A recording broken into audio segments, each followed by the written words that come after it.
Comunismo. Historia de una ilusión.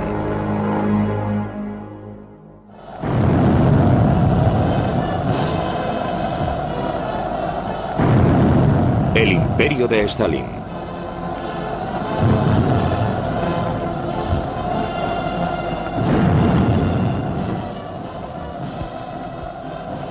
Moscú, 24 de junio de 1945. Las tropas soviéticas se reúnen en un desfile victorioso dedicado a su líder de guerra, Joseph Stalin. El comunismo ha derrotado al fascismo en la Gran Guerra Patria. Las banderas y estandartes del ejército que una vez pertenecieron al enemigo yacen a los pies del secretario general. El zarismo fue parte de la herencia de Stalin. En cierta manera, echando un vistazo a su política exterior, su política con respecto a los Balcanes, las similitudes con la política exterior imperial zarista son asombrosas. Existe un episodio muy interesante. El embajador Harriman, el famoso Averell Harriman, embajador en Moscú a finales de la Segunda Guerra Mundial, saluda a Stalin en la conferencia de Potsdam en Seligenhof y le dice: Marshal Stalin debe estar muy contento de estar aquí, en la ciudad de su enemigo, como vencedor. Harriman señaló que Stalin había contestado con: el zar Alejandro se abrió camino hasta París. Josif Vissarionovich Yugashvili nació en Georgia en 1879. Se crió en unas condiciones humildes. Era hijo de un zapatero. Su madre quería que fuese sacerdote. Un alumno inteligente que recibe educación en el seminario de Tbilisi, el único centro de enseñanza superior de Georgia. Socialdemócrata, desde 1898 fue encarcelado y condenado al ostracismo por actividades revolucionarias. Stalin, el hombre de acero, como se hace llamar ahora, se une a los bolcheviques y resulta elegido para formar parte del Comité Central en 1912 a petición de Lenin. Tras la Revolución de Febrero de 1917 vuelve del exilio y ocupa el puesto de editor jefe del Pravda, el periódico del partido. Comprendió el valor de la información. No es la posición la que te hace poderoso, lo que te da el poder, sino la información. En el principio era el verbo. Después de la Revolución de Octubre, Lenin nombra al tímido georgiano como comisario del pueblo para asuntos exteriores.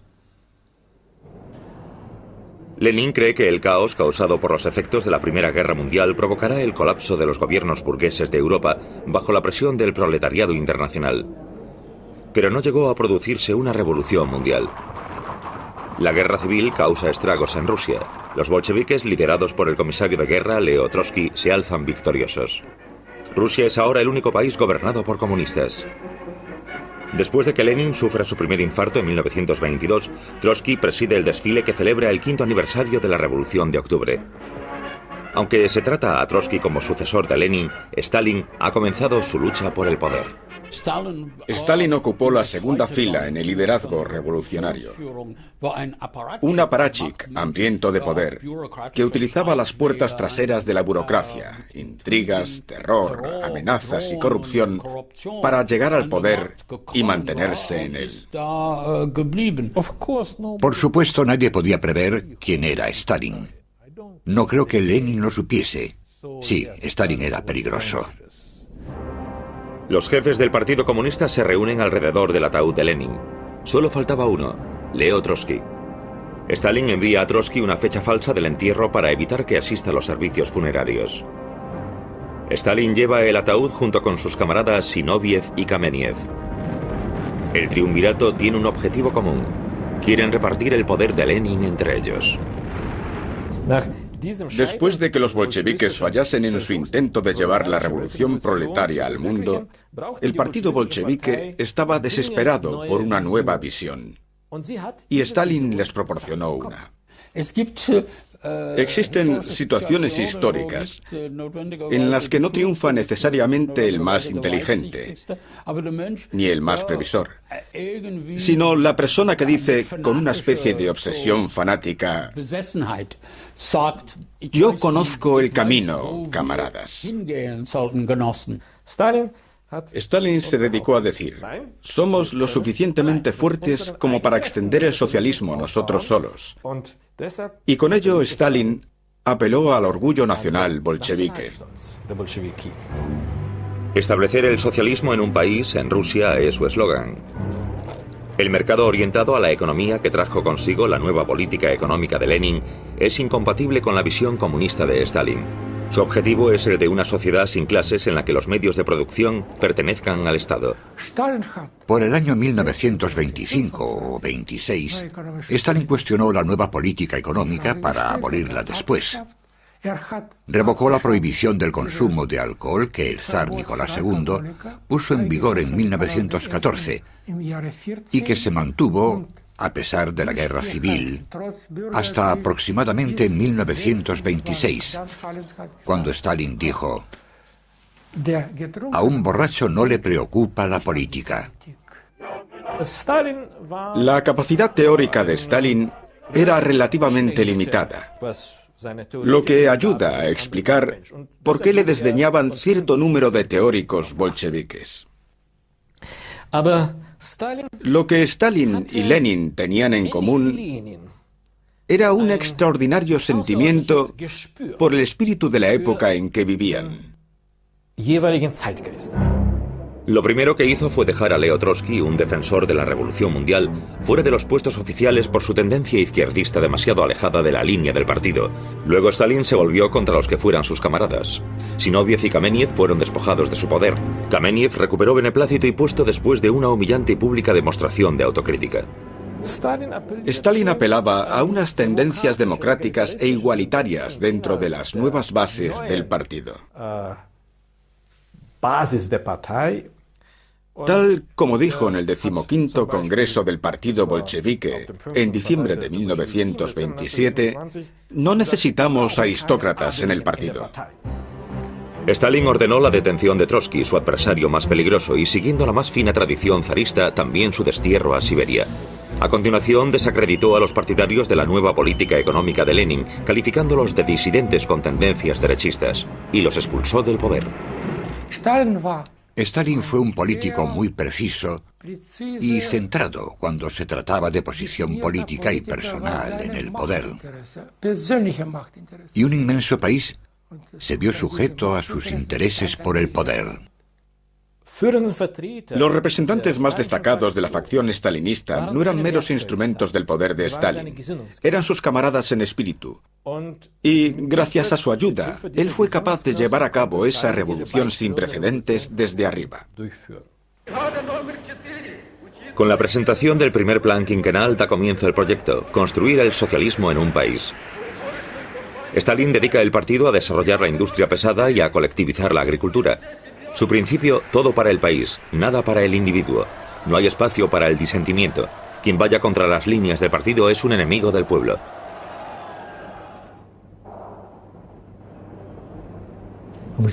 Imaginen, Stalin pronuncia un discurso.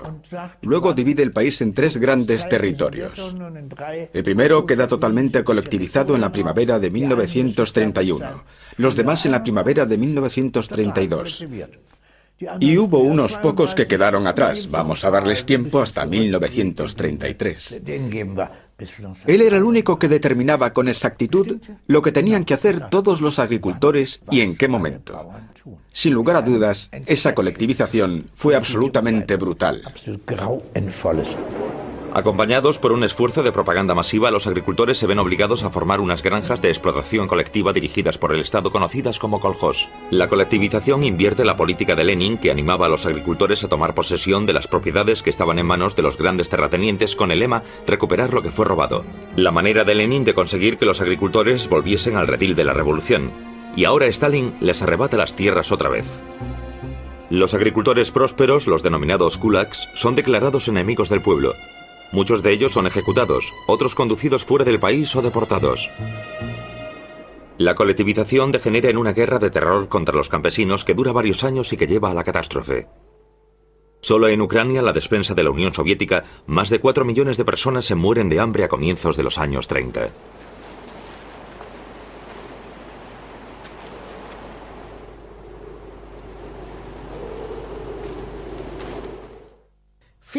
Muchos líderes bolcheviques y muchos de los camaradas de Stalin eran de la opinión de que, ahora que esta revolución se había consumado de arriba a abajo, ahora que se había expropiado a los agricultores, Se había alcanzado el objetivo del sistema y el socialismo se había llevado a cabo en Rusia. Los agricultores habían perdido sus propiedades y se habían establecido los colectivos, los kolhos. Ahora era el momento de desarrollar la fase económica planificada. Es decir, ahora toda la población se vería involucrada en la economía. Consideraban que se había alcanzado su objetivo. Por lo tanto, no fue casualidad que el primer congreso del partido, que tuvo lugar una vez efectuada la colectivización, el 17º Congreso celebrado en enero de 1934, se conociese como el Congreso del Partido de los Vencedores. En otras palabras, los que habían vencido sobre la comunidad agrícola de Rusia. El 17º Congreso del Partido en 1934 fue el Congreso de los Vencedores y los comunistas querían celebrar sus éxitos. Se había logrado la colectivización de la economía agrícola y la industrialización estaba haciendo progresos. Se aplaude el estado de cuentas de Stalin, sin embargo no tiene lugar ninguna discusión política. Entre los 1.200 diputados también se encuentra el joven Nikita Khrushchev. Mi padre hablaba continuamente de Stalin. Stalin era una persona muy carismática. Contagió a todos los que estaban allí presentes. Mi padre hablaba negativamente de Stalin. Mikoyan hablaba de Stalin continuamente. Otros, como Molotov, lo hacían de forma positiva. Pero todos ellos, hasta sus últimos días, hablaron de Stalin. Stalin creía que todos los diputados le respaldaban, pero su brutal política había causado repulsa en muchos de ellos. En la votación secreta del Comité Central, 300 diputados lo tacharon de la lista, mientras que Sergei Kirov, jefe del partido en Leningrado, obtuvo los mejores resultados, recibiendo solo 3 no votos. Estaba entusiasmado.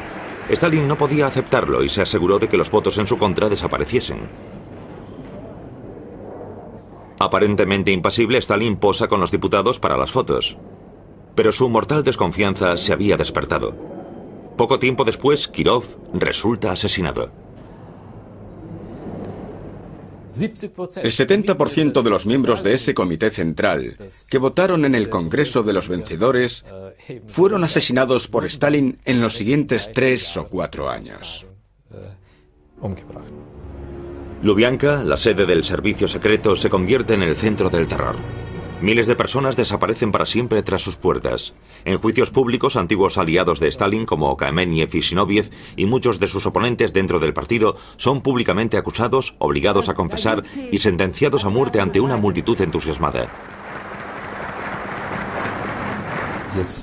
Por lo tanto, ahora el partido cae víctima del mismo terror que se usó contra los elementos y grupos no bolcheviques del país. México, 1937. Leo Trotsky, expulsado de Rusia por Stalin, acusado de ser espía capitalista, ataca los juicios públicos de Moscú. There are no crime in history more terrible in intention or execution than the Moscow trials of Zinoviev, Kamenev and Radek Petakov. These trials developed not from communism, not from socialism, but from Stalinism, that is, from the irresponsible despotism of the bureaucracy over the people. A counter-trial is necessary to cleanse the atmosphere of the germs of deceit, calumny, falsification, and frame-ups whose source is Stalin's police, the GPU, which has fallen to the level of the Nazi Gestapo. Pero el brazo de Lenin es de largo alcance. En agosto de 1940, Leo Trotsky es asesinado en su residencia mexicana. Millones tiroteados en la Unión Soviética. Se producen purgas por todo el país.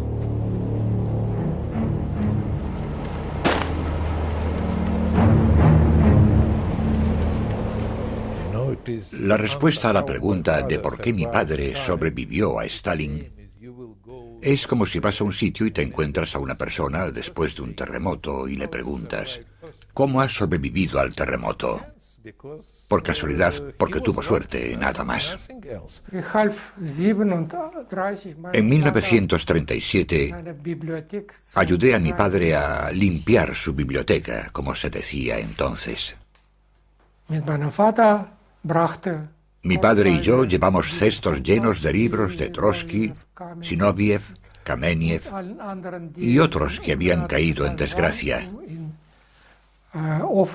Y los quemamos en el horno del sótano.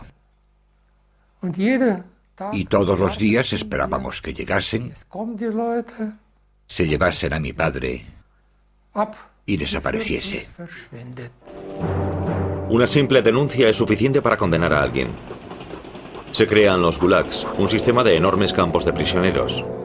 Cualquiera podía caer presa del castigo arbitrario. La opresión acalla toda resistencia. El terror de Stalin costará millones de vidas.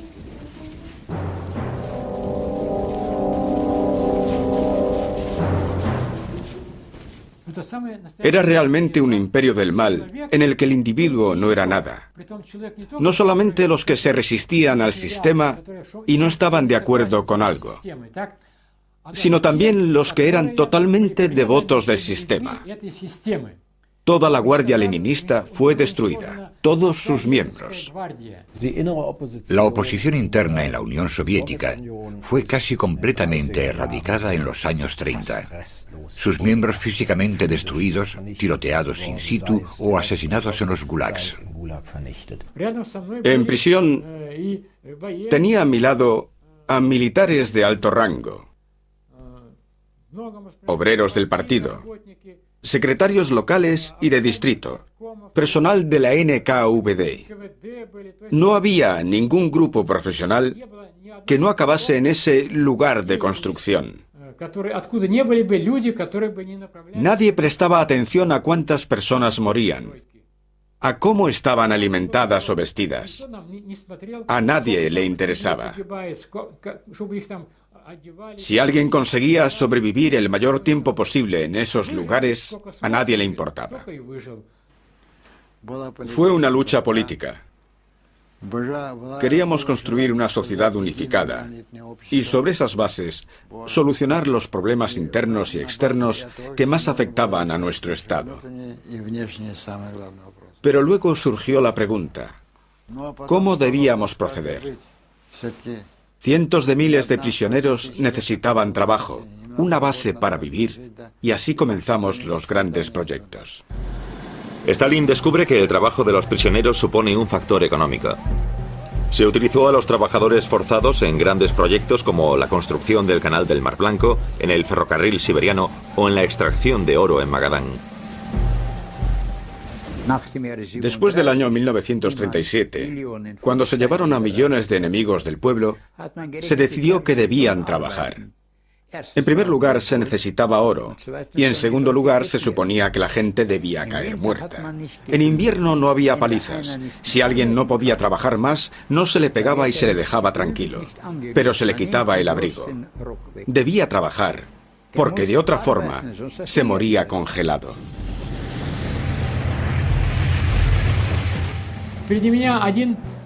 Alguien que caminaba delante tropezó. Yo no le conocía. Estábamos atravesando la tundra. Entonces se cayó fuera de la fila, hacia la izquierda, e inmediatamente surgió una ametralladora y le disparó en el suelo. Luego los perros le destrozaron. Fue terrible, pero estábamos acostumbrados. Yo nunca me rendí. Por ese motivo lo conseguí. A pesar del terror extendido, la reputación de Stalin permanece impoluta. Pero los prisioneros creyeron hasta el final que Stalin no tenía nada que ver con aquello, que le habían engañado, que no era más que propaganda imperialista con el claro propósito de engañar a Stalin y al gobierno.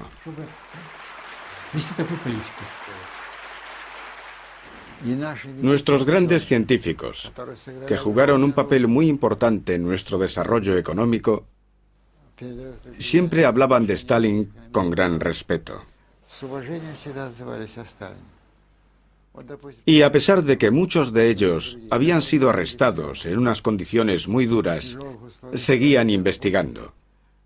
Comprendieron que Stalin hacía todo aquello para solucionar los problemas. Siempre hablaban muy bien de él. En primer lugar, existía la opinión de que no podía ser tan malo. Era una anomalía. En segundo lugar, quizás hubiese realmente criminales y espías trabajando. Y en tercer lugar, una vez liberado de todo eso, puede que las cosas fuesen mejor. En muchas partes de Europa no veían con horror los métodos de Stalin. Primero, porque no creían en la existencia de los gulags. Y segundo, porque ellos mismos vivían y luchaban bajo las condiciones de una guerra civil. Esta vez por una causa justa. Dentro de la tiranía rusa, todos los reformadores fueron tiranos. Si miramos a Iván el Terrible, Iván IV, él reformó Rusia, pero mató a la mitad de la población rusa. Si miramos más contemporáneamente a Pedro el Grande, él fue uno de los reformadores que abrió una ventana hacia Occidente, pero redujo en 1/3 la población rusa. Y sigue siendo un gran reformador. Por lo tanto, Stalin, con sus 60 o 50 millones de rusos que perecieron durante sus denominadas reformas, puede estar en esta línea. 1938. Los enemigos internos de Stalin han sido vencidos y las críticas públicas silenciadas.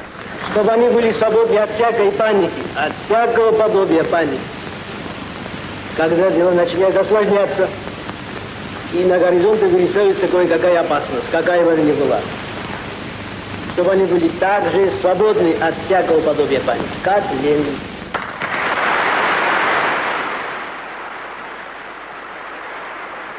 Con una severidad sin precedentes, Stalin ha impuesto un modelo de sociedad radical en la Unión Soviética.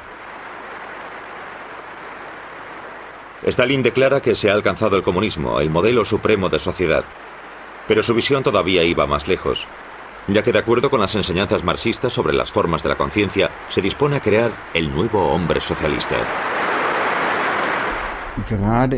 Especialmente los jóvenes intelectuales se sienten fascinados por el radicalismo e incluso por cierta brutalidad. Y este lado radical y brutal del comunismo, que lo cambiaría todo de una vez por todas y encontraría la gran solución, resultaba fascinante, creo yo. Yo aún era muy joven, 18 años. Acababa de graduarme en el instituto con un año de antelación, ya que Adolf Hitler necesitaba soldados. Y luego casi me convierto en comunista. Tenía un amigo marino mayor que yo. Él había visto el mundo, era un adulto y yo todavía era un adolescente. Y bajo esa influencia y por oposición a los nazis, casi me convierto en comunista. No sabía lo que era el comunismo en realidad, pero me atraía mucho la idea de la igualdad absoluta. Pero no fue más que una fase. La idea de la igualdad absoluta era fascinante y Stalin la utilizó de manera inteligente. Los desfiles celebrando la imagen romántica de un pueblo feliz en el estado de los obreros y los campesinos. El nuevo hombre del socialismo debería ser desinteresado, trabajar hasta el agotamiento y comprometido con los ideales del comunismo.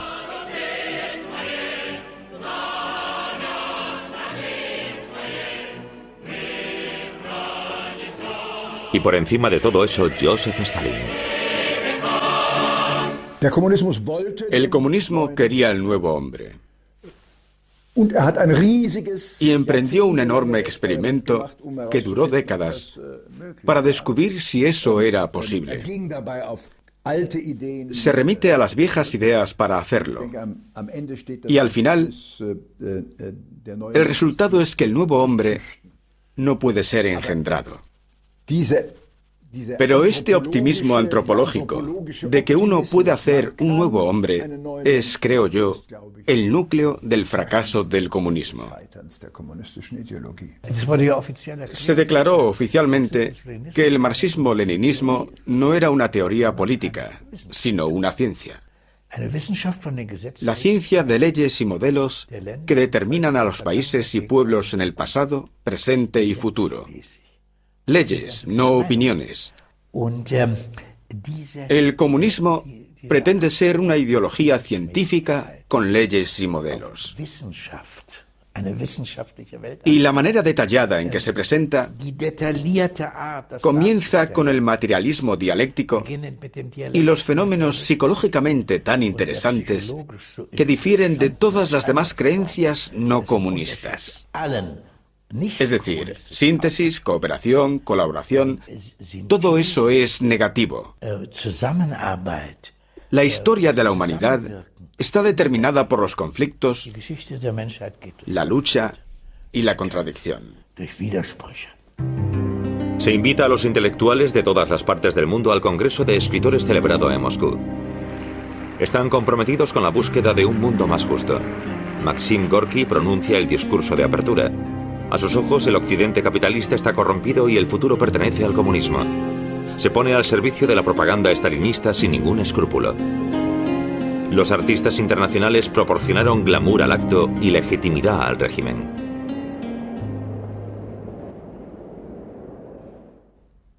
Por supuesto existía esa ilusión. No se podía estar tan mal en la patria de los trabajadores, porque quería y era capaz de ofrecer una alternativa a la degenerada y decadente sociedad occidental. Así que había una plétora de diversas esperanzas, ideas, observaciones, expectativas que llevaban a personas asombrosamente listas a... No, al revés.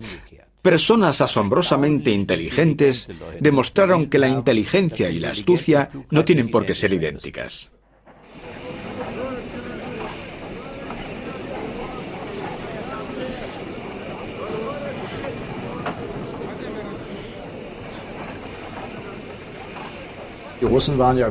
Los rusos eran buenos creando fachadas maravillosas sin nada detrás. Y así recibieron a George Bernard Shaw, que a su regreso dijo: ¿hambre? De ninguna manera, jamás he comido tanto como en mi estancia allí. El escritor alemán Leon Feuchtwanger, como muchos intelectuales, tiene sus reservas sobre la democracia y se deja cegar por la política de Stalin. Propaganda en el noticiario ruso. La primera impresión fue que es extraordinariamente modesto. Stalin tiene sentido del humor y está abierto a él. Uno llega a comprender por qué las masas no solo lo adoran, sino que lo aman. Forma parte de ellos. El representante legítimo de 170 millones de personas de la Unión Soviética es un ser admirable. Ni siquiera un poeta podría concebir uno mejor.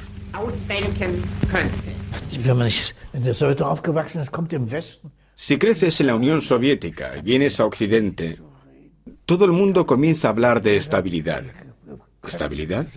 Un nerviosismo extendido, crisis. Yo dije, ¿por qué estáis preocupados? Es normal, la crisis es normal. La estabilidad es la excepción, muy poco frecuente y muy insignificante. Se desarrolla una relación enteramente diferente entre los fenómenos históricos y contemporáneos y la creencia de que únicamente el marxismo-leninismo tiene esa nueva percepción.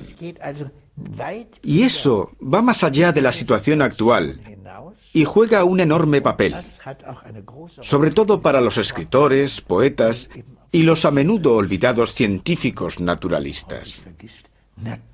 Esos también comenzaron a hablar sobre el marxismo-leninismo científico. Iré un poco más atrás. Uno puede interpretar todo el siglo XX como la búsqueda de la respuesta a esta pregunta. ¿Qué viene después del cristianismo? ¿Dónde encontraremos nuestras utopías postcristianas? Y el comunismo era una imagen del paraíso en la tierra. Estados Unidos, 1929. El crack de la bolsa. La economía se derrumba. La falta masiva de empleo lleva a gran parte de la población a vivir bajo el umbral de la pobreza. Mucha gente puso sus esperanzas en los ideales del comunismo. La Gran Depresión del 30 al 33 supuso que muchos intelectuales tuviesen la impresión de que el capitalismo se estaba derrumbando y de que nunca se recuperaría.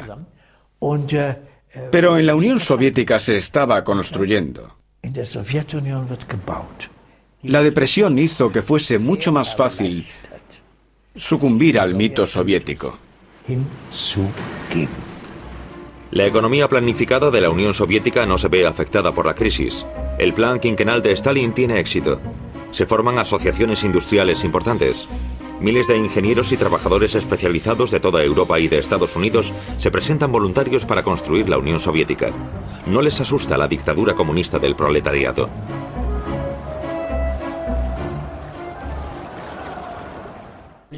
Desarrollé mi conciencia política a finales de los años 30 en un gran estado socialista llamado Nueva York. Y se podría decir que algunos intelectuales sabían muy bien que Stalin era un tirano y que utilizaba el socialismo para justificar la increíble concentración de poder, el uso explotador que se hacía de él y la tiranía y los asesinatos en los gulags. Por otra parte, mucha gente lo admitía inconscientemente, pero decían, sí, pero Rusia, la Unión Soviética, es la única defensa contra el fascismo. Nos engañamos a nosotros mismos, pretendiendo que el denominado mundo occidental siempre ha sido dominante. Ocurre lo siguiente. En la primera mitad del siglo XX, la mayoría de los europeos creían en otros sistemas de valores, fuesen fascistas o comunistas. Solamente vamos a decir, un tercio creía en los valores de la democracia liberal. Por tanto, toda Europa perseguía otras utopías. En Alemania nos encontramos con la doctrina de Hitler sobre la superioridad de la raza aria. Después de hacerse con el poder, los nacionalsocialistas persiguen a todo aquel que piense o sea diferente, llegando al punto de la exterminación. Aparentemente, existía un único poder lo suficientemente fuerte para vencer al fascismo. Y ese era la Unión Soviética de Stalin. Tengo muchos recuerdos y uno recurrente. Sí, no me gusta lo que está sucediendo en la Unión Soviética, pero parece ser el único poder que nos puede salvar de la victoria nazi en Europa. España, 1936. Un gobierno izquierdista del Frente Popular ha ganado las elecciones. Estalla la guerra civil. Las fuerzas de la derecha salían con los fascistas del general Franco, respaldados por la Legión Cóndor alemana y las tropas italianas. El gobierno republicano solicita ayuda a Lenin. Este envía comisarios, pero no armas. Brigadas internacionales con voluntarios de todas partes del mundo luchan por la República.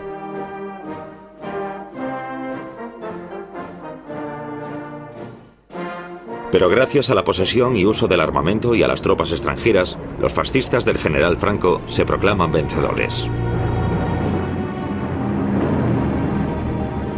Los socialistas y las brigadas internacionales se ven obligados a huir.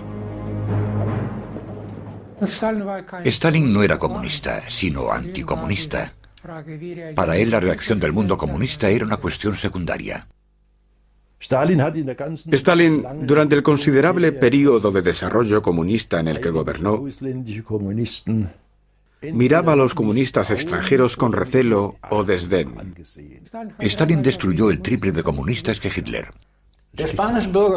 La guerra civil española pareció confirmar al principio que estos dos sistemas totalitarios que se habían separado, comunismo y nacionalsocialismo, iban a enfrentarse siempre hasta la muerte. La derrota en España carece de significancia para la estrategia de Stalin. Teme verse rodeado de una coalición formada entre Alemania, Italia y Japón. Tiene que buscar una salida.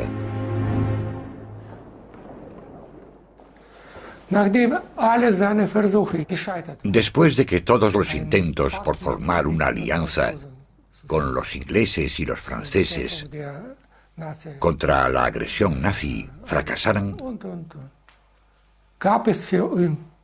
Stalin no ve otra manera de evitar la guerra que con el pacto de no agresión con Alemania.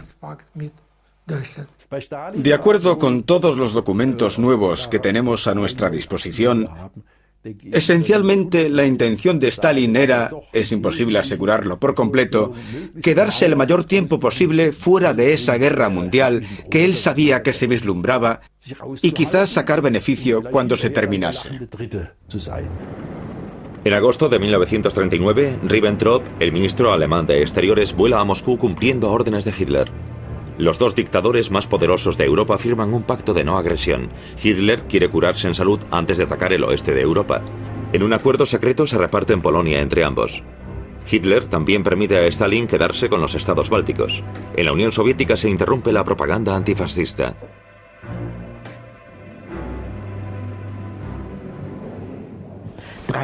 Durante 3 días y 3 noches, las bibliotecas estuvieron cerradas. Ibas allí, pero no te dejaban entrar en la sala de lectura. Secret, cerrada. En esos 3 días se retiraron todos los libros antifascistas de las bibliotecas soviéticas y se guardaron en almacenes secretos. Ya no te los podías llevar. El 1 de septiembre Alemania ataca Polonia. 17 días después, las tropas soviéticas entran también en Polonia y en los estados bálticos. El ejército alemán ocupa casi todo el oeste de Europa, pero en Moscú reina la paz. El plan de Stalin parece haber funcionado.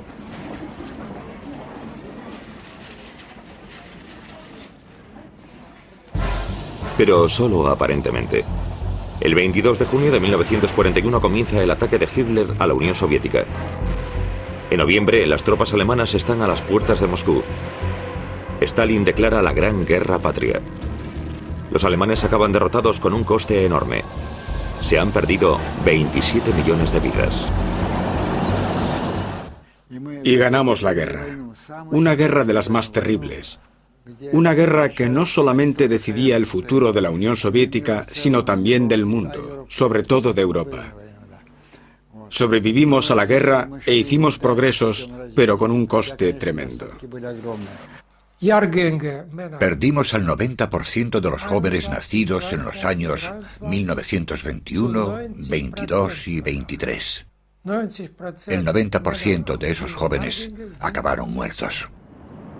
Yalta, febrero de 1945, la conferencia de los tres grandes. Roosevelt, Churchill y Stalin discuten sobre lo que debe suceder después de la derrota de Alemania. En Yalta, Europa no era el centro de atención, sino que los americanos y los ingleses querían implicar a los rusos en la guerra contra Japón. Y estaban dispuestos a pagar un alto precio por ello. Para Roosevelt, presente en Yalta, ese precio suponía que estaba dispuesto a aceptar que los europeos continentales, viviesen literalmente bajo el dominio soviético durante los siguientes 300 años. Roosevelt, Stalin y Churchill dividen Alemania en zonas de ocupación. Polonia se convierte en un satélite soviético y el Consejo está de acuerdo en ratificar el pacto entre Hitler y Stalin. Por lo tanto, Inglaterra no logra su objetivo en la guerra, una Polonia independiente.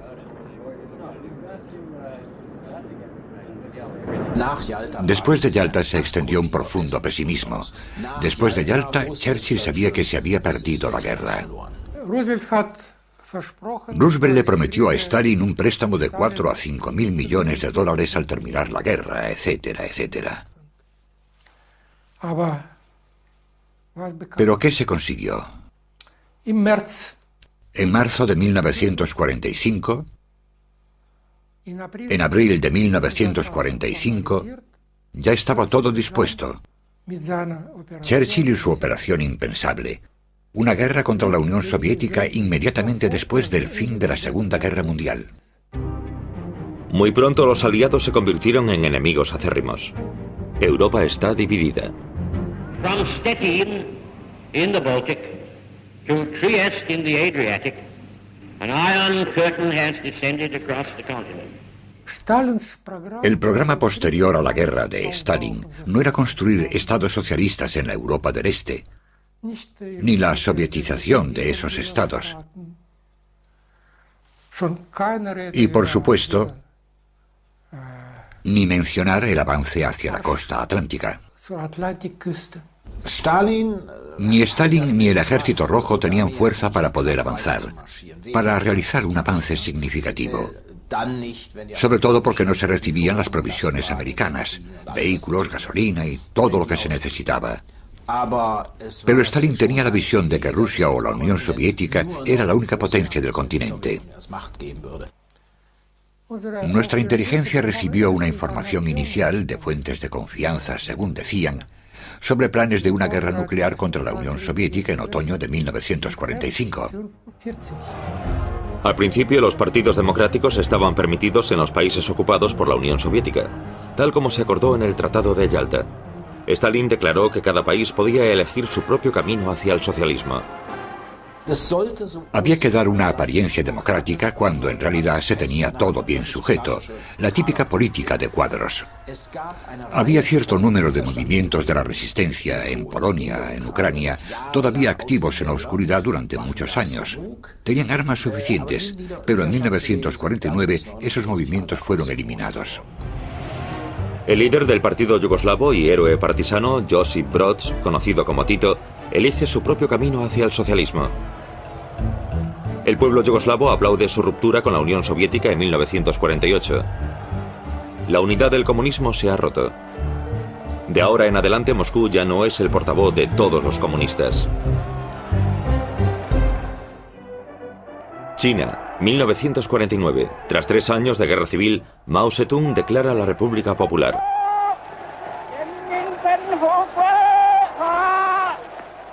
32 años después de la Revolución Rusa de octubre, los comunistas vencen en la nación más poblada del mundo.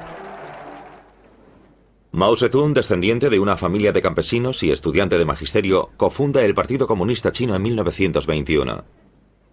Cree que el proletariado rural constituye el núcleo de las masas revolucionarias. Siguiendo el ejemplo de Lenin, se gana a los campesinos expropiando a los grandes propietarios. En cuanto se hacen con el poder, los comunistas chinos comienzan a transformar la sociedad china. Transforman completamente la estructura administrativa siguiendo el modelo soviético. Y toda la estructura del partido también, por supuesto. El Partido Comunista Chino se construye casi como una copia a carboncillo del modelo soviético. Mao tenía fuertes similitudes con Stalin, y él lo sabía. Mao viaja a Moscú por el 70º cumpleaños de Stalin. Aquí se reúnen los dos hombres más poderosos del bloque comunista. Sus súbditos forman casi la mitad de la población mundial. Dos dictadores que alimentan un culto a la personalidad y que persiguen sus objetivos utilizando la fuerza y el terror. Con Stalin existió la represión y se ejecutó a gente inocente. Pero al mismo tiempo nuestro país experimentó un increíble progreso.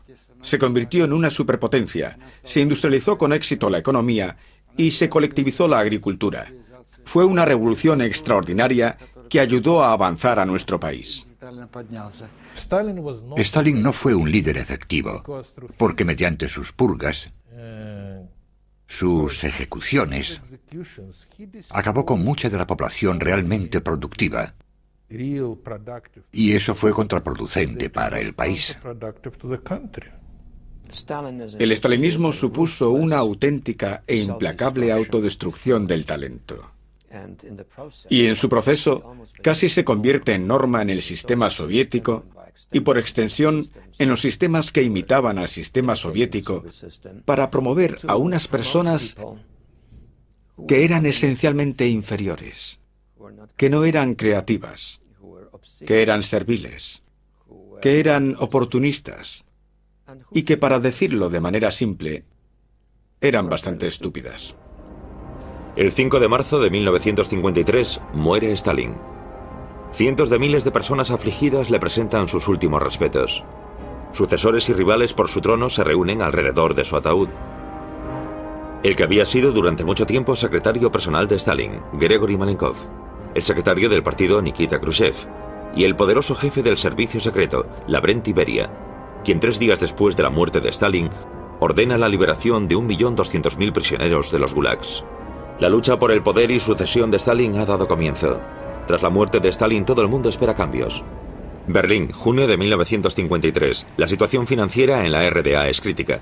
Existen rumores de que el secretario general del partido, Walter Ulbricht, va a ser sustituido.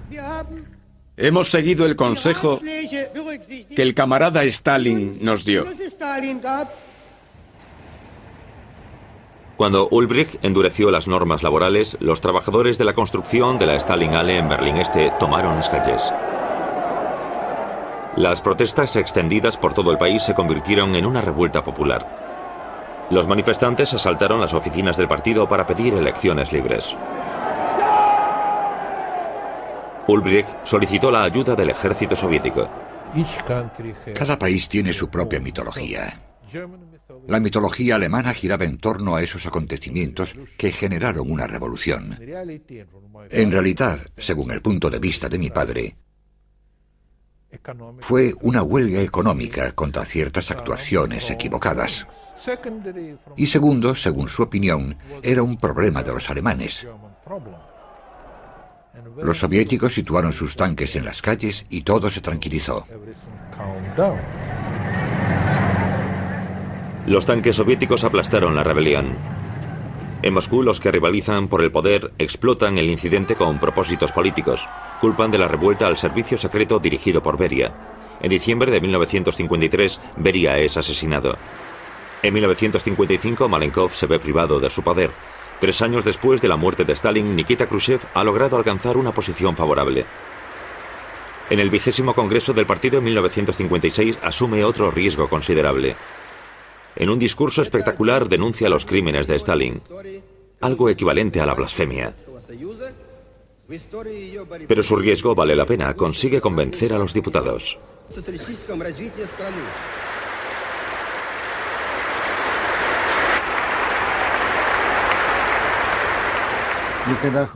Cuando Khrushchev pronunció su discurso, todos se quedaron asombrados, porque nadie conocía el alcance de la represión. Y además hay que tener en cuenta que el 20º Congreso del partido lo había organizado un hombre que formó parte activa en la represión. Era personalmente responsable de miles de víctimas. ¿Cómo se podía esperar objetividad de alguien así? Yo diría que en un 70% fue algo emocional, que le salió del alma y del corazón. Porque él creía que estaban construyendo la mejor sociedad del mundo. Con el comunismo, el pueblo viviría como en el paraíso. Los diputados cantan la Internacional. Han elegido a un nuevo líder que les conducirá a un mundo nuevo y mejor. Las expectativas hacia Nikita Sergeyevich Khrushchev son altas.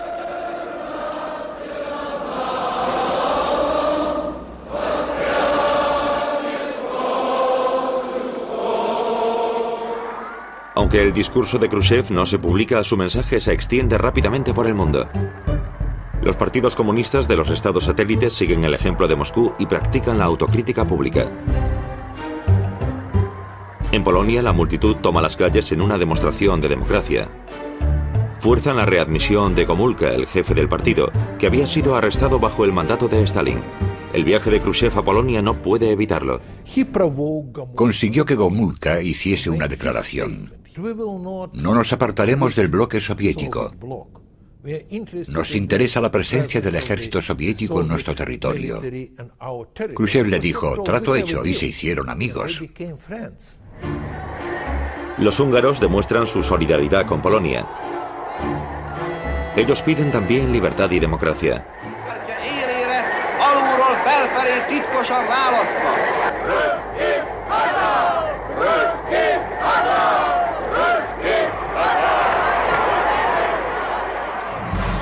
Los manifestantes se enfrentan en primer lugar con la policía húngara y luego con las fuerzas de ocupación soviéticas. El ejército húngaro se une a la rebelión. Durante unos días los tanques soviéticos despejan Budapest. El nuevo gobierno, bajo el mando de Imre Nagy, se retira del Pacto de Varsovia y declara la neutralidad de Hungría. Para Khrushchev, eso supone un putsch contrarrevolucionario que no puede permitir.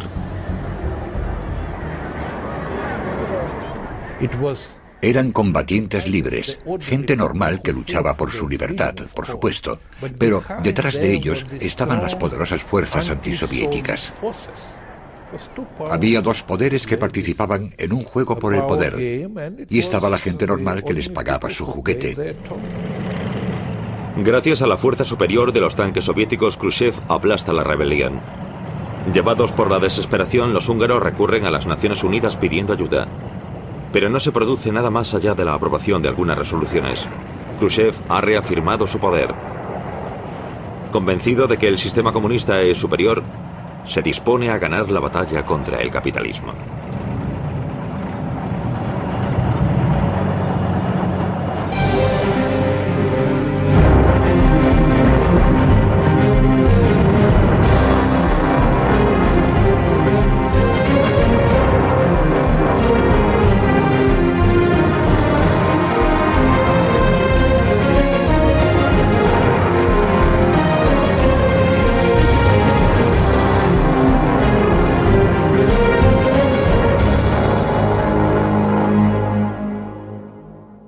En Europa. España, 1936. Un gobierno izquierdista del Frente Popular ha ganado las elecciones. Estalla la guerra civil. Las fuerzas de la derecha se alían con los fascistas del general Franco, respaldados por la Legión Cóndor alemana y las tropas italianas. El gobierno republicano solicita ayuda a Lenin. Este envía comisarios, pero no armas. Brigadas internacionales con voluntarios de todas partes del mundo luchan por la República.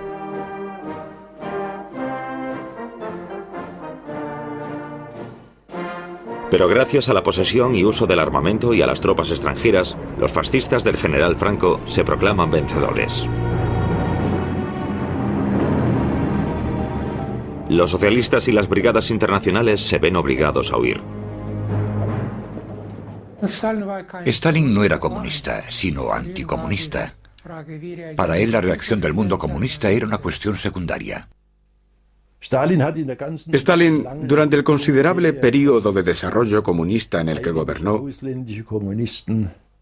miraba a los comunistas extranjeros con recelo o desdén. Stalin destruyó el triple de comunistas que Hitler. La guerra civil española pareció confirmar al principio que estos dos sistemas totalitarios que se habían separado, comunismo y nacionalsocialismo, iban a enfrentarse siempre hasta la muerte. La derrota en España carece de significancia para la estrategia de Stalin. Teme verse rodeado de una coalición formada entre Alemania, Italia y Japón. Tiene que buscar una salida.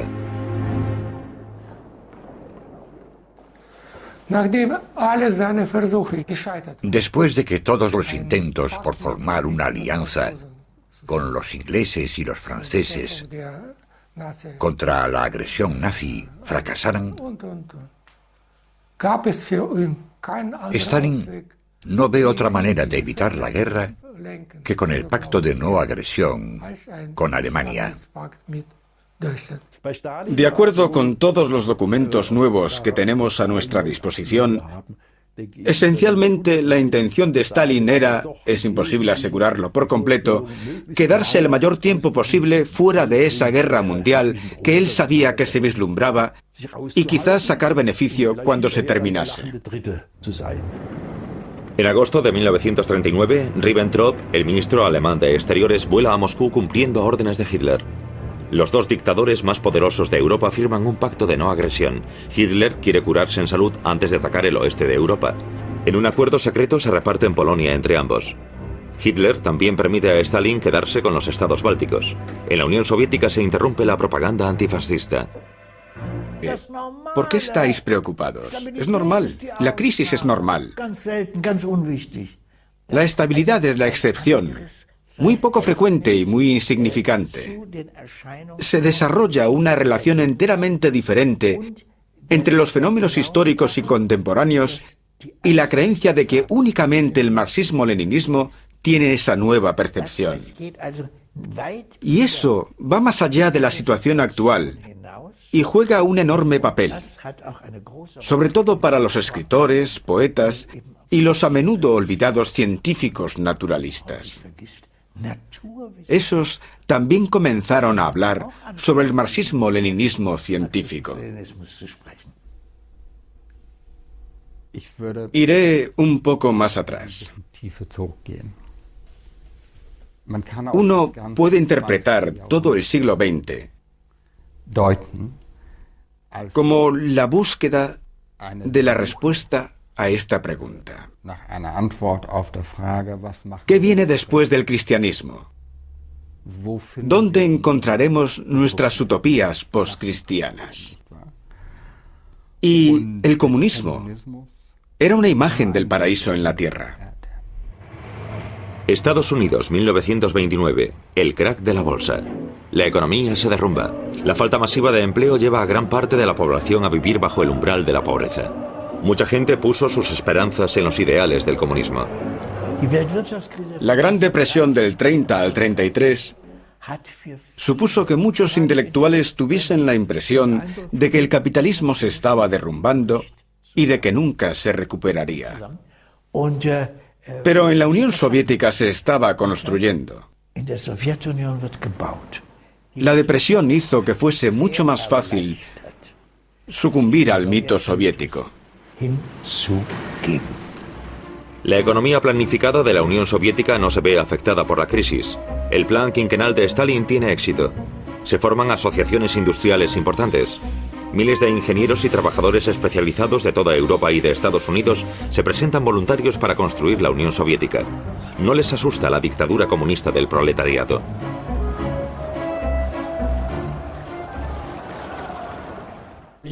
Desarrollé mi conciencia política a finales de los años 30 en un gran estado socialista llamado Nueva York. Y se podría decir que algunos intelectuales sabían muy bien que Stalin era un tirano y que utilizaba el socialismo para justificar la increíble concentración de poder. El uso me rendí. Por ese motivo lo conseguí. A pesar del terror extendido, la reputación de Stalin permanece impoluta. Pero los prisioneros creyeron hasta el final que Stalin no tenía nada que ver con aquello, que le habían engañado, que no era más que propaganda imperialista con el claro propósito de engañar a Stalin y al gobierno.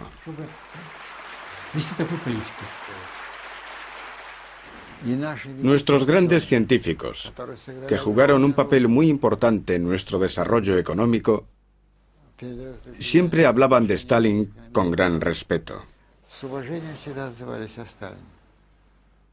Y a pesar de que muchos de ellos habían sido arrestados en unas condiciones muy duras, seguían investigando. Comprendieron que Stalin hacía todo aquello para solucionar los problemas. Siempre hablaban muy bien de él. En primer lugar, existía la opinión de que no podía ser tan malo. Era una anomalía. En segundo lugar, quizás hubiese realmente criminales y espías trabajando. Y en tercer lugar, una vez liberado de todo eso, puede que las cosas fuesen mejor. En muchas partes de Europa no veían con horror los métodos de Stalin. Primero, porque no creían en la existencia de los gulags. Y segundo, porque ellos mismos vivían y luchaban bajo las condiciones de una guerra civil. Esta vez por una causa justa. Dentro de la tiranía rusa, todos los reformadores fueron tiranos. Si miramos a Iván el Terrible, Iván IV, él reformó Rusia, pero mató a la mitad de la población rusa. Si miramos más contemporáneamente a Pedro el Grande, él fue uno de los reformadores que abrió una ventana hacia Occidente, pero redujo en 1/3 la población rusa. Y sigue siendo un gran reformador. Por lo tanto, Stalin, con sus 60 o 50 millones de rusos que perecieron durante sus denominadas reformas, puede estar en esta línea. 1938. Los enemigos internos de Stalin han sido vencidos y las críticas públicas silenciadas. Чтобы они были свободны от всякой паники, от всякого подобия паники. Когда дело начинает осложняться, и на горизонте вырисовывается кое-какая опасность, какая бы она ни была. Чтобы они были также свободны от всякого подобия паники, как Ленин.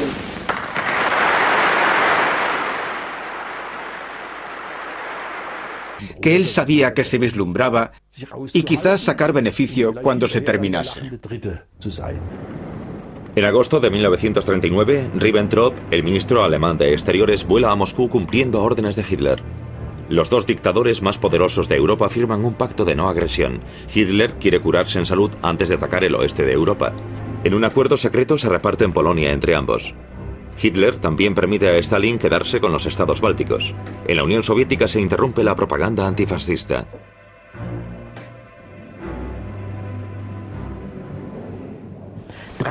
Durante 3 días y 3 noches, las bibliotecas estuvieron cerradas. Ibas allí, pero no te dejaban entrar en la sala de lectura. Secret, cerrada. En esos 3 días se retiraron todos los libros antifascistas de las bibliotecas soviéticas y se guardaron en almacenes secretos. Ya no te los podías llevar. El 1 de septiembre Alemania ataca Polonia. 17 días después las tropas soviéticas entran también en Polonia y en los estados bálticos. El ejército alemán ocupa casi todo el oeste de Europa, pero en Moscú reina la paz. El plan de Stalin parece haber funcionado.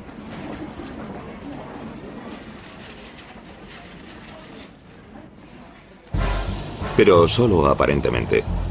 El 22 de junio de 1941 comienza el ataque de Hitler a la Unión Soviética. En noviembre, las tropas alemanas están a las puertas de Moscú. Stalin declara la Gran Guerra Patria. Los alemanes acaban derrotados con un coste enorme. Se han perdido 27 millones de vidas. Y ganamos la guerra. Una guerra de las más terribles. Una guerra que no solamente decidía el futuro de la Unión Soviética, sino también del mundo, sobre todo de Europa. Sobrevivimos a la guerra e hicimos progresos, pero con un coste tremendo. Perdimos al 90% de los jóvenes nacidos en los años 1921, 22 y 23. El 90% de esos jóvenes acabaron muertos. Yalta, febrero de 1945, la conferencia de los tres grandes. Roosevelt, Churchill y Stalin discuten sobre lo que debe suceder después de la derrota de Alemania. En Yalta, Europa no era el centro de atención, sino que los americanos y los ingleses querían implicar a los rusos en la guerra contra Japón. Y estaban dispuestos a pagar un alto precio por ello. Para Roosevelt, presente en Yalta, ese precio suponía que estaba dispuesto a aceptar que los europeos continentales, viviesen literalmente bajo el dominio soviético durante los siguientes 300 años. La ciencia de leyes y modelos que determinan a los países y pueblos en el pasado, presente y futuro. Leyes, no opiniones. El comunismo pretende ser una ideología científica con leyes y modelos. Y la manera detallada en que se presenta comienza con el materialismo dialéctico y los fenómenos psicológicamente tan interesantes que difieren de todas las demás creencias no comunistas. Es decir, síntesis, cooperación, colaboración, todo eso es negativo. La historia de la humanidad está determinada por los conflictos, la lucha y la contradicción. Se invita a los intelectuales de todas las partes del mundo al Congreso de Escritores celebrado en Moscú. Están comprometidos con la búsqueda de un mundo más justo. Maxim Gorki pronuncia el discurso de apertura. A sus ojos, el occidente capitalista está corrompido y el futuro pertenece al comunismo. Se pone al servicio de la propaganda estalinista sin ningún escrúpulo. Los artistas internacionales proporcionaron glamour al acto y legitimidad al régimen.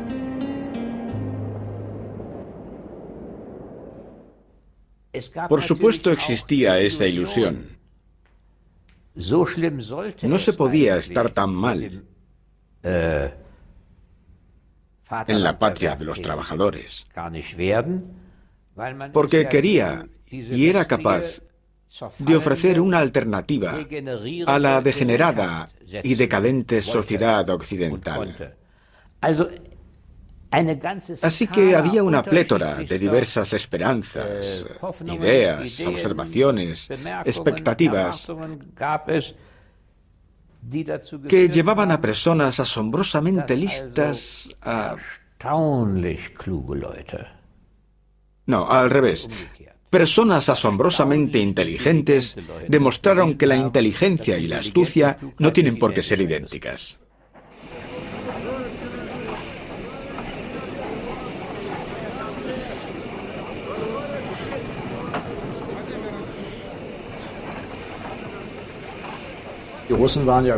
Los rusos eran buenos creando fachadas maravillosas sin nada detrás. Y así recibieron a George Bernard Shaw, que a su regreso dijo: ¿hambre? De ninguna manera, jamás he comido tanto como en mi estancia allí. El escritor alemán Leon Feuchtwanger, como muchos intelectuales, tiene sus reservas sobre la democracia y se deja cegar por la política de Stalin. Propaganda en el noticiario ruso. La primera impresión fue... Con la presentación del primer plan quinquenal da comienzo el proyecto: construir el socialismo en un país. Stalin dedica el partido a desarrollar la industria pesada y a colectivizar la agricultura. Su principio: todo para el país, nada para el individuo. No hay espacio para el disentimiento. Quien vaya contra las líneas del partido es un enemigo del pueblo.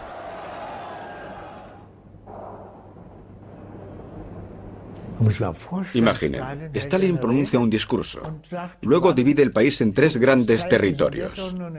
El primero queda totalmente colectivizado en la primavera de 1931. Los demás en la primavera de 1932. Y hubo unos pocos que quedaron atrás. Vamos a darles tiempo hasta 1933. Él era el único que determinaba con exactitud lo que tenían que hacer todos los agricultores y en qué momento. Sin lugar a dudas, esa colectivización fue absolutamente brutal. Acompañados por un esfuerzo de propaganda masiva, los agricultores se ven obligados a formar unas granjas de explotación colectiva dirigidas por el Estado, conocidas como kolkhos. La colectivización invierte la política de Lenin, que animaba a los agricultores a tomar posesión de las propiedades que estaban en manos de los grandes terratenientes, con el lema recuperar lo que fue robado. La manera de Lenin de conseguir que los agricultores volviesen al redil de la revolución. Y ahora Stalin les arrebata las tierras otra vez. Los agricultores prósperos, los denominados kulaks, son declarados enemigos del pueblo. Muchos de ellos son ejecutados, otros conducidos fuera del país o deportados. La colectivización degenera en una guerra de terror contra los campesinos que dura varios años y que lleva a la catástrofe. Solo en Ucrania, la despensa de la Unión Soviética, más de 4 millones de personas se mueren de hambre a comienzos de los años 30.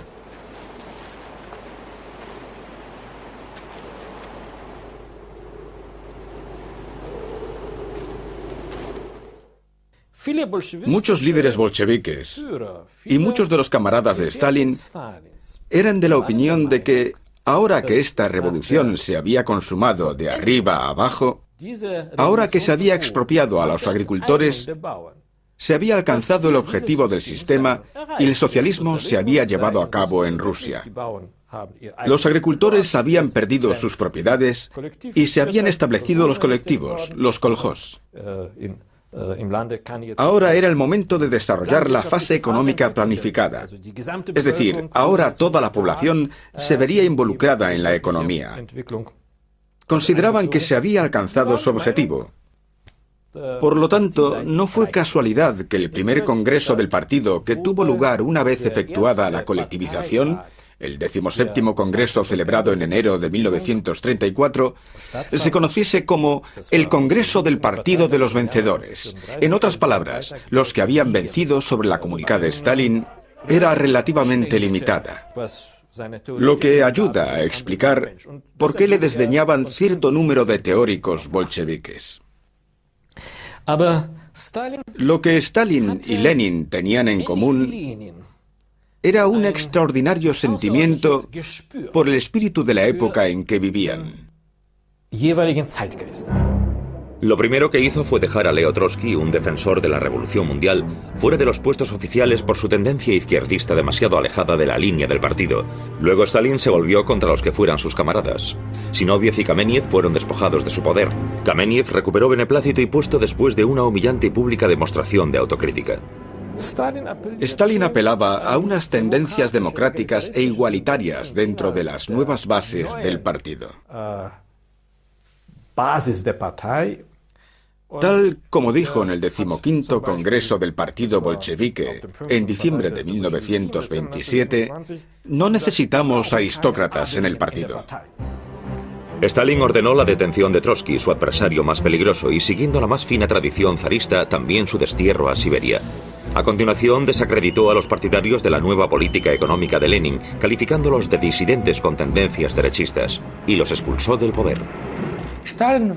Stalin fue un político muy preciso y centrado cuando se trataba de posición política y personal en el poder. Y un inmenso país se vio sujeto a sus intereses por el poder. Los representantes más destacados de la facción stalinista no eran meros instrumentos del poder de Stalin, eran sus camaradas en espíritu.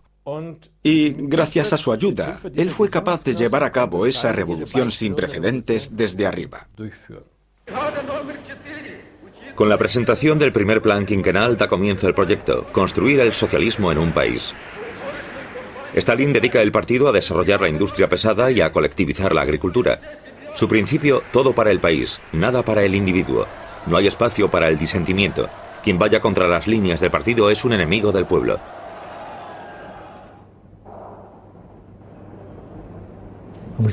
Imaginen, Stalin pronuncia un discurso. Luego divide el país en 3 grandes territorios. El primero queda totalmente colectivizado en la primavera de 1931. Los demás en la primavera de 1932. Y hubo unos pocos que quedaron atrás. Vamos a darles tiempo hasta 1933. Él era el único que determinaba con exactitud lo que tenían que hacer todos los agricultores y en qué momento. Sin lugar a dudas, esa colectivización fue absolutamente brutal. Acompañados por un esfuerzo de propaganda masiva, los agricultores se ven obligados. México, 1937. Leo Trotsky, expulsado de Rusia por Stalin, acusado de ser espía capitalista, ataca los juicios públicos de Moscú. There are no crime in history more terrible in intention or execution than the Moscow trials of Zinoviev Kameniev and Radik Petakov. These trials developed not from communism, not from socialism, but from Stalinism, that is, from the irresponsible despotism of the bureaucracy over the people. A counter-trial is necessary to cleanse the atmosphere of the germs of deceit, calumny, falsification, and frame-ups whose source is Stalin's police, the GPU, which has fallen to the level of the Nazi Gestapo. Pero el brazo de Lenin es de largo alcance. En agosto de 1940, Leo Trotsky es asesinado en su residencia mexicana. Millones tiroteados en la Unión Soviética. Se producen purgas por todo el país.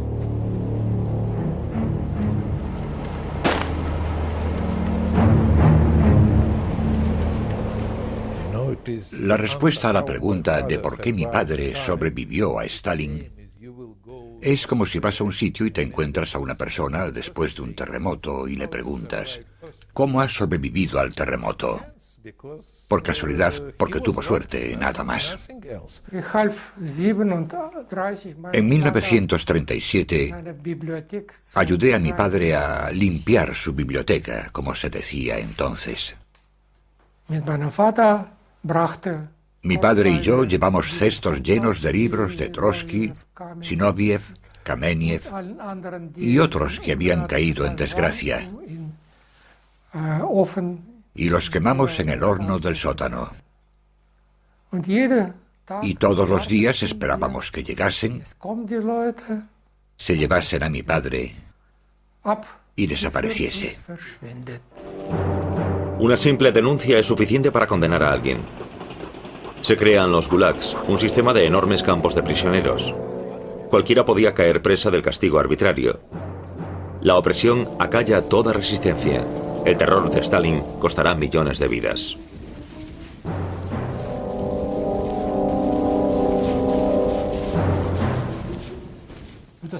Era realmente un imperio del mal, en el que el individuo no era nada. No solamente los que se resistían al sistema y no estaban de acuerdo con algo, sino también los que eran totalmente devotos del sistema. Toda la guardia leninista fue destruida, todos sus miembros. La oposición interna en la Unión Soviética fue casi completamente erradicada en los años.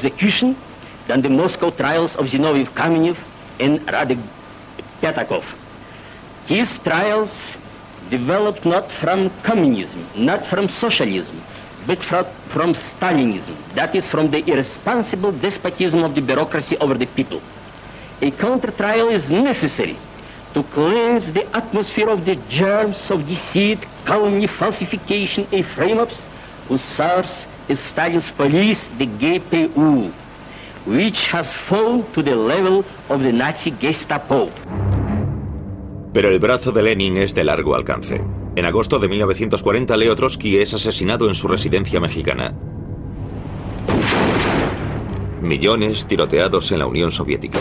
Se producen purgas por todo el país.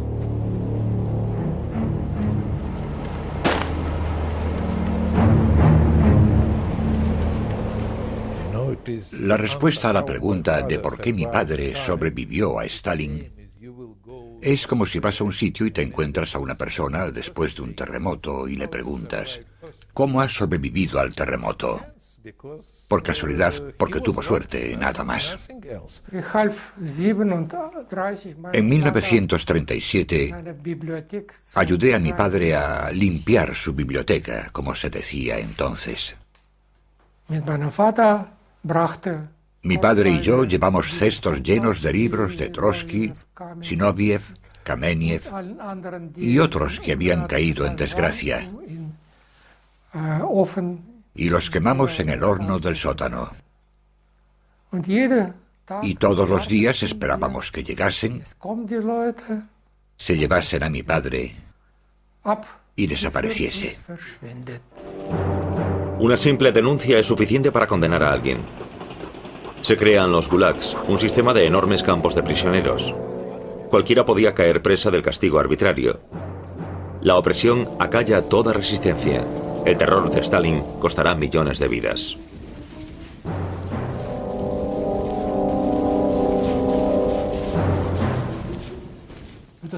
Era realmente un imperio del mal, en el que el individuo no era nada. No solamente los que se resistían al sistema y no estaban de acuerdo con algo, sino también los que eran totalmente devotos del sistema. Toda la guardia leninista fue destruida, todos sus miembros. La oposición interna en la Unión Soviética fue casi completamente erradicada en los años 30. Sus miembros físicamente destruidos, tiroteados in situ o asesinados en los gulags. En prisión tenía a mi lado a militares del considerable período de desarrollo comunista en el que gobernó. Miraba a los comunistas extranjeros con recelo o desdén. Stalin destruyó el triple de comunistas que Hitler. La Guerra Civil Española pareció confirmar al principio que estos dos sistemas totalitarios que se habían separado, comunismo y nacionalsocialismo, iban a enfrentarse siempre hasta la muerte. La derrota en España carece de significancia para la estrategia de Stalin. Teme verse rodeado de una coalición formada entre Alemania, Italia y Japón. Tiene que buscar una salida.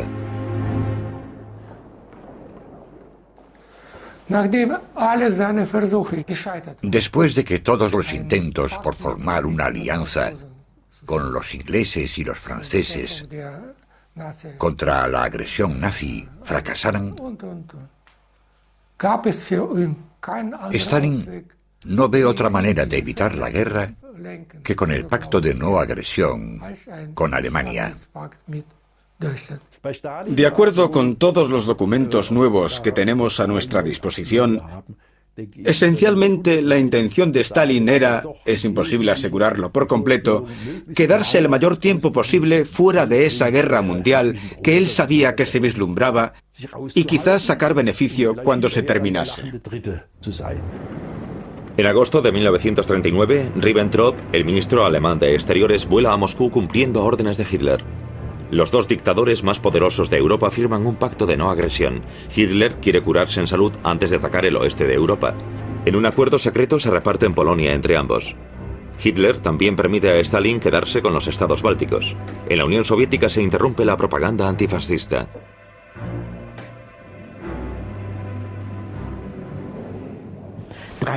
Durante 3 días y 3 noches, las bibliotecas estuvieron cerradas.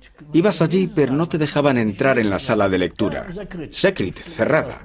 En esos 3 días se retiraron todos los libros antifascistas de las bibliotecas soviéticas y se guardaron en almacenes secretos.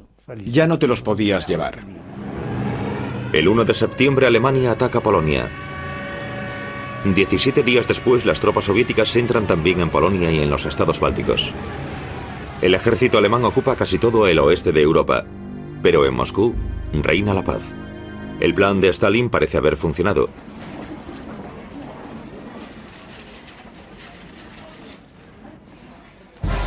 Pero solo aparentemente. El 22 de junio de 1941 comienza el ataque de Hitler a la Unión Soviética. En noviembre, las tropas alemanas están a las puertas de Moscú. Stalin declara la Gran Guerra Patria. En el año 1925 o 26, Stalin cuestionó la nueva política económica para abolirla después. Revocó la prohibición del consumo de alcohol que el zar Nicolás II puso en vigor en 1914 y que se mantuvo a pesar de la guerra civil, hasta aproximadamente 1926, cuando Stalin dijo: a un borracho no le preocupa la política. La capacidad teórica de Stalin era relativamente limitada, lo que ayuda a explicar por qué le desdeñaban cierto número de teóricos bolcheviques. Lo que Stalin y Lenin tenían en común era un extraordinario sentimiento por el espíritu de la época en que vivían. Lo primero que hizo fue dejar a Leo Trotsky, un defensor de la Revolución Mundial, fuera de los puestos oficiales por su tendencia izquierdista demasiado alejada de la línea del partido. Luego Stalin se volvió contra los que fueran sus camaradas. Zinoviev y Kameniev fueron despojados de su poder. Kameniev recuperó beneplácito y puesto después de una humillante y pública demostración de autocrítica. Stalin apelaba a unas tendencias democráticas e igualitarias dentro de las nuevas bases del partido. Tal como dijo en el 15º Congreso del Partido Bolchevique en diciembre de 1927, no necesitamos aristócratas en el partido. Stalin ordenó la detención de Trotsky, su adversario más peligroso, y siguiendo la más fina tradición zarista, también su destierro a Siberia. A continuación, desacreditó a los partidarios de la nueva política económica de Lenin, calificándolos de disidentes con tendencias derechistas, y los expulsó del poder. Stalin fue un político muy preciso y centrado cuando se trataba de posición política y personal en el poder. Y un inmenso país se vio sujeto a sus intereses por el poder. Los representantes más destacados de la facción stalinista no eran meros instrumentos del poder de Stalin, eran sus camaradas en espíritu. Y, gracias a su ayuda, él fue capaz de llevar a cabo esa revolución sin precedentes desde arriba. Con la presentación del primer plan quinquenal da comienzo el proyecto, construir el socialismo en un país. Stalin dedica el partido a desarrollar la industria pesada y a colectivizar la agricultura. Su principio, todo para el país, nada para el individuo. No hay espacio para el disentimiento. Quien vaya contra las líneas del partido es un enemigo del pueblo.